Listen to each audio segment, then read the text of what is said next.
Jim Undershaw, Observer.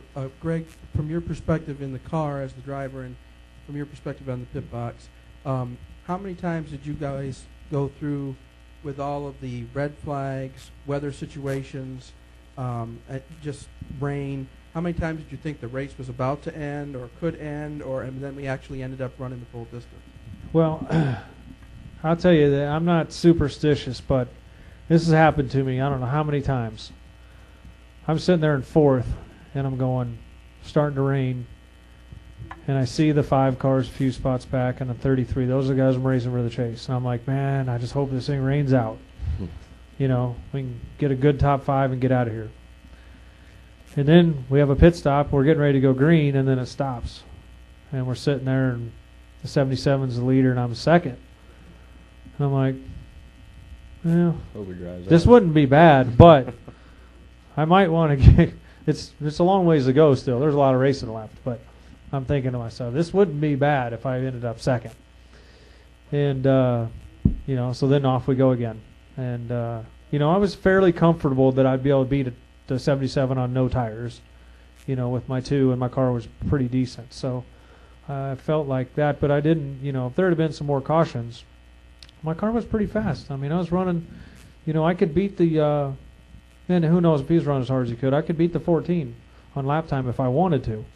So, you know, I thought it was over a few times, to be honest with you. I did. Steve Richards with PRN. You go through that. I'm sorry. Oh, go ahead, Greg. You go through that.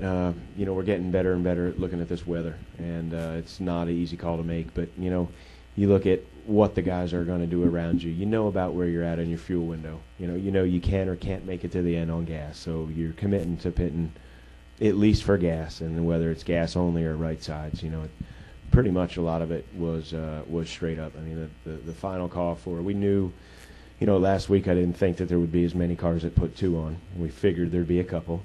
And this week I started second guessing myself. I said, you know what, I'll bet you there's going to be 3 or 4 cars put 4 on that last stop. And they did.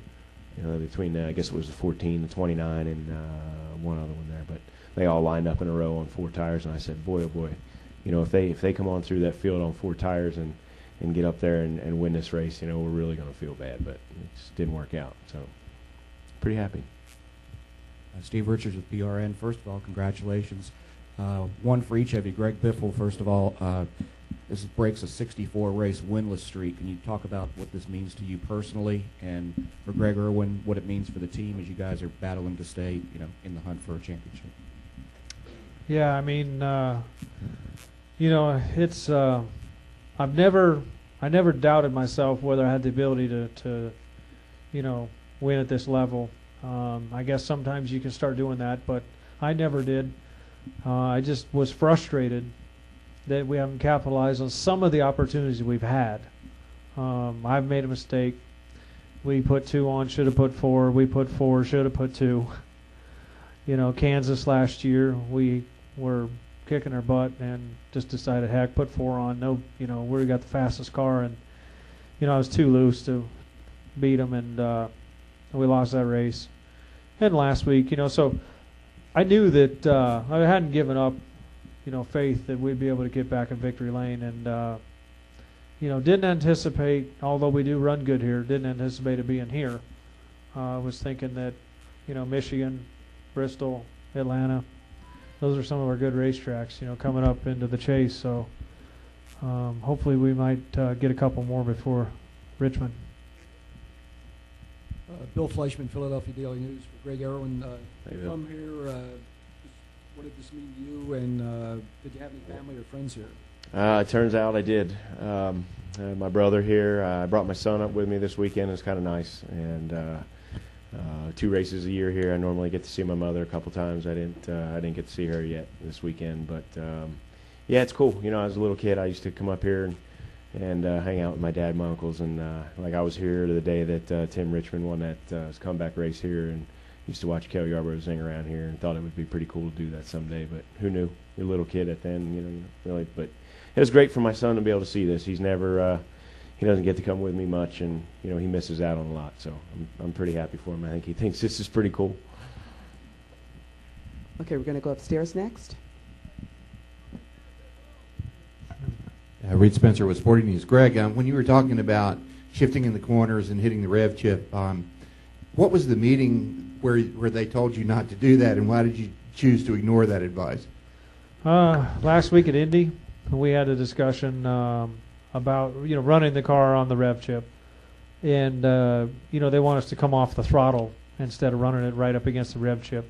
As you can imagine, an engine turning 97 or 800 RPM and it missing all of a sudden, that the timing belts and all the valve train or everything are going crazy inside the engine, so they don't want to put that extra harmonics through it. And I only hit the rev chip a couple times, but I ran it up to the rev chip, didn't get on the rev chip. I don't know, a lot down there in turn one. I kind of fell handicapped to having to use third gear in turn one, just because I had to slow the car way down and turn it early, and then drive it through the corner and up off onto the straightaway. And I try not to shift, and I was 0.2 laps slower, 0.3 laps slower when I didn't do that. I really feel like our car wasn't, handling as good as it needed to be, and I couldn't carry the momentum through there that the other cars could. And so, I just had to drive it the way I did, and I had to slow down, had to put it in third, and turn the corner slow and give it gas and speed back up again. And that was the only corner I did it on, and I tried all I could do. I tried to run the top, the bottom. I tried to roll through there with the, tried to roll through there in fourth, and I'd have more steering wheel in it, and then it would snap it loose. Instead of being in third, it could drive off straight. So I just, said, heck with it. I'm going to shift, and if the motor blows up, the motor blows up. But, it's the only way I can survive is shifting. And so that's what I did.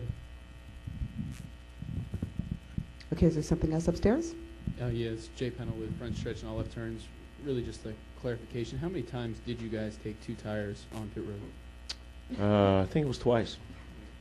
Thank you. Yeah, once early and once at the end there. No more questions in the press box. Okay. Anything else downstairs? All right, then.